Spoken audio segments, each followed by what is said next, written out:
Hey, what's good everybody? Ames here for Revolving Productions, and today I'm going to be showing you guys how to make high quality vertical format videos. You better come with the heat. All that staring might get you buried.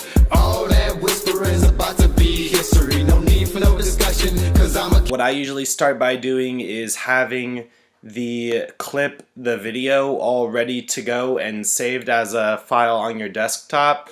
And then once you have that ready, I'm just going to I recently did this music video for this hip hop group called Heartless, and I'm going to be using that as the example for today's tutorial. I already got the file all ready to go. As you can see, I have the file saved right here. I just saved it as a Gression clip on the desktop. So what you're going to want to do is you'll open up your editing program, and what you want to do is open up a new project.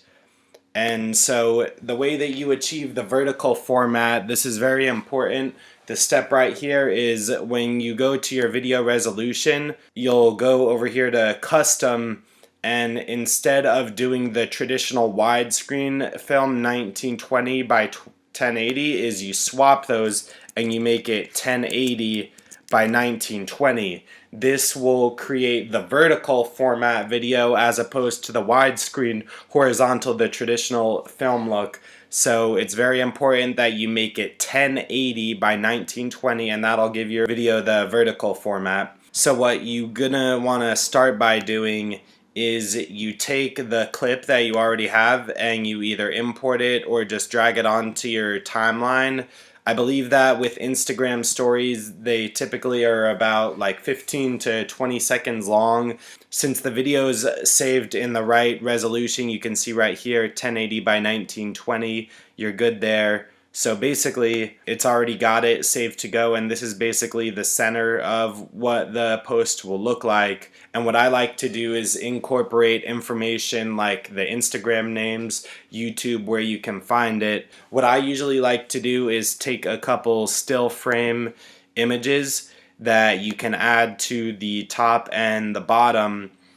What you do is you take a screenshot of it. So what I would do in this scenario is say, let's see here, say I wanted to use this as part of it. What I would do is I would go over here to enter full screen. On Mac, what you do to get a screenshot is you hit Shift Command 3. So if I do that and I hit Shift Command 3, you can hear that it takes a screenshot. And then if I escape and minimize out of this, you can see on the desktop here that I got a screenshot. So what I can do is I can take it and drag it onto the timeline, and since we're going to be using it for the whole portion of it, you drag it so that it makes it the whole length of it.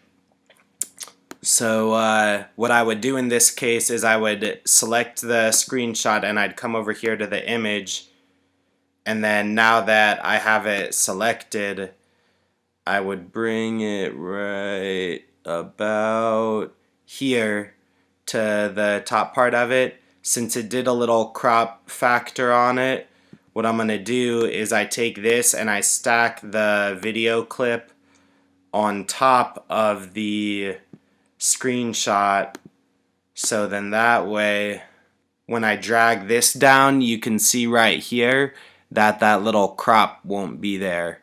What I'll do is I'll transform it a little bit so that way it fills out the whole area and there's no black on the top or bottom, and then I hit done. So now you can see that I got the top part of it, and then when I scroll through it keeps the video portion and then the top part of it stays still. So then what I'll go ahead and do is I'll pick another part that I want to use for the bottom image. You can, if you do still photography, you can do it.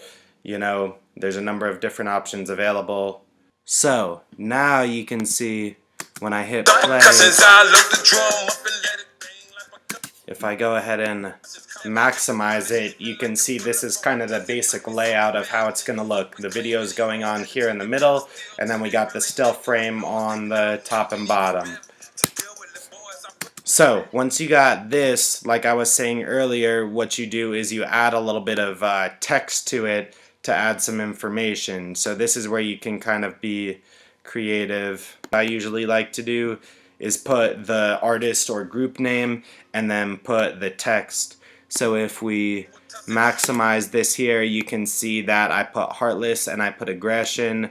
You can kind of play around with like the color, the font, tracking, things like that. You want to make it look good. You can see that I have the Instagram of We Are Heartless and then myself, Ames406. And then you can say watch now on YouTube so that people actually know that the whole music video is out. And then I put the production company name, Revolving Productions, on the bottom of the screen here. So then that's kind of pretty much it, you know. Once you have this all ready to go, then you can see there's the video going on in the center here, the name of the group and the song, and then the information down at the bottom. So once you have all of this stuff and you have the look and everything, how you like it, play around with the colored font and whatever, you export it. So I would come over here and I would do master file. Typically when it comes to exporting, I like to do it as H.264. That's normally the smallest size that's available. So that way it doesn't take up a ton of space. You can see here that it's only 110 megabytes for the whole video clip. You can see that resolution we put in earlier, 1080 by 1920, so the video's in vertical format, but you would basically export it, Final Cut, Premiere, whatever program that you're working. Alright, so guys, there's a number of different ways that you can get it from your computer to your phone. Since I have a MacBook and I have an iPhone, what I usually do is AirDrop it. What you do is you hit Control-click, Share, and then I do AirDrop. You gotta have Wi-Fi, and then you can see that my iPhone is available. So what I would do is I would click that, and then this only works if you have an Apple computer and an Apple iPhone, and you can just wirelessly send it, and then you can see that it said sent. The other two options that are available is you can email it to yourself. You would just open up email, send it to your email, and then open it up on your phone, and you can download it. And then a third method that's available is Dropbox. If you upload the file from your desktop to your Dropbox, you can open it up on your phone and then download it to it. And then once you have that ready, you would just go to Instagram post and click add, and then you basically upload it, and that's pretty much it. That's how you upload high quality vertical format videos. Becoming a pretty popular thing to upload vertical format videos, so that's how I do vertical format videos. It looks pretty professional and high quality when you add those sort of videos to your social media. So hopefully this helps you guys. If you have any questions at all, just comment on the video, and yeah, hope this helps. Again, this was Ames for Revolving Productions, and you guys have a good one. You better come with the heat. All that staring might get you buried. All that whispering's about to be history. No need for no discussion, cause I'ma keep it bustin'. If you see me in the streets, you better come with the heat. All that you do is run your mouth, yet you back down every time I come around. I can leave you helpless if you wanna get reckless. Turn you to a vegetable, have your family missing you. No Carrot Top, no V8, Dexter hide in plain day. Chop you up like a bad date, then leave your body in the Everglades.